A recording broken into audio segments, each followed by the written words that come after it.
Bonjour, au programme de cette nouvelle revue de presse, un groupe d'économistes prédit une chute de 30% des prix immobiliers, le Parti Socialiste veut baisser les impôts en 2016 et 2017, et 93 ans seront nécessaires pour doubler son capital sur un livret A.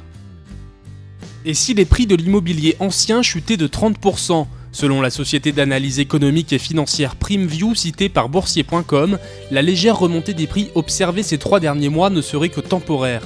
L'étude entrevoit un retour de l'équilibre entre offre et demande en 2035.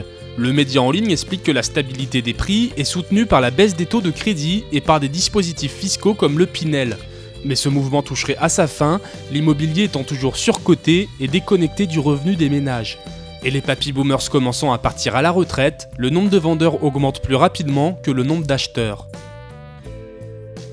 Les Français vont-ils bénéficier de nouvelles baisses d'impôts? C'est en tout cas ce qu'a suggéré sur France 2 le premier secrétaire du Parti Socialiste Jean-Christophe Cambadélis.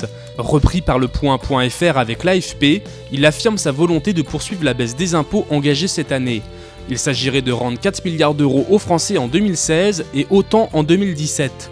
Mais comment dégager une telle somme?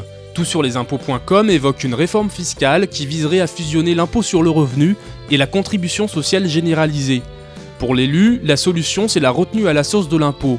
François Hollande ne serait pas contre ce geste fiscal, mais il ne souhaite pas puiser dans les aides aux entreprises, mais plutôt dans un surplus de rentrée fiscale.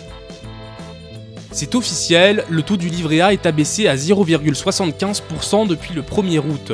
Les Français doivent désormais patienter 93 ans pour doubler leur capital, selon les calculs de toutsurlesplacements.com. Avec un PEL au taux de 2%, seules 35 années seront nécessaires pour doubler la mise, hors prélèvements sociaux de 15,5%. Le média en ligne rappelle aux épargnants que c'est l'assurance vie qui reste la plus rémunératrice. Les fonds en euros ont rapporté 2,5% en moyenne en 2014.